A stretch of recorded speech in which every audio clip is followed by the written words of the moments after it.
Social vision TV நேயர்களுக்கு வணக்கம். இரட்டை கோரிக்கைகளை வலியுறுத்தி மனிதநேய மக்கள் கட்சி சார்பில் ஜூலை 6ஆம் தேதி அன்று மதுரையில் பேரணி மற்றும் மாநாடு நடைபெற உள்ளது.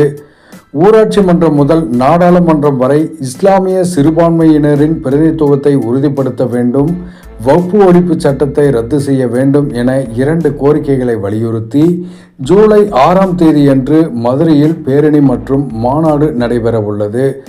மதுரையில் நடைபெறும் எழுச்சி பேரணி மற்றும் மாநாட்டை வெற்றி பெற செய்யும் வகையில் தருமபுரி மாவட்ட மனிதநேய மக்கள் கட்சி தருமபுரி மாவட்டத்தில் முக்கிய இடங்களிலும் மக்கள் கூடும் இடங்களில் பேனர் வைத்து விளம்பரம் செய்துள்ளனர். மேலும் சுவர் விளம்பரங்கள் எழுதப்பட்டுள்ளன.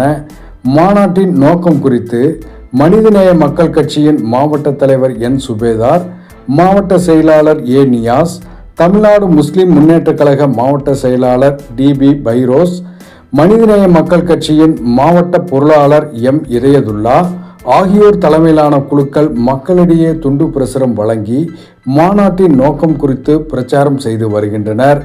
மேலும் மதுரை மாநாட்டில் பங்கேற்க மக்களை திரட்டி வருகின்றனர். இது குறித்து மனிதநேய மக்கள் கட்சியின் மாவட்ட தலைவர் என் சுபேதார் கூறுகையில், அஸ்ஸலாமு அலைக்கும் ரஹ்மத்துல்லாஹி வபரகாத்துஹு. அன்பிற்கினிய சகோதர சகோதரிகளே, வருகிற 6ஆம் தேதி மதுரையில் மனிதநேய மக்கள் கட்சியின் சார்பாக எழுச்சி பேரணி மாநாடு நடைபெற உள்ளது.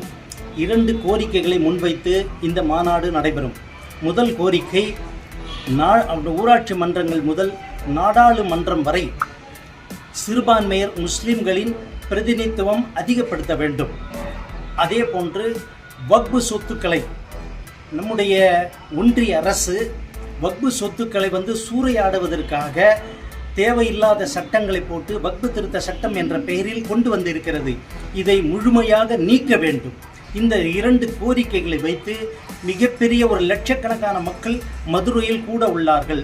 அதில் நாமும் குடும்பத்துடன் பங்கு பெற வேண்டும் என்று மனிதநேய மக்கள் கட்சி தருமபுரி மாவட்டத்தின் சார்பாக கேட்டுக்கொள்கிறோம்.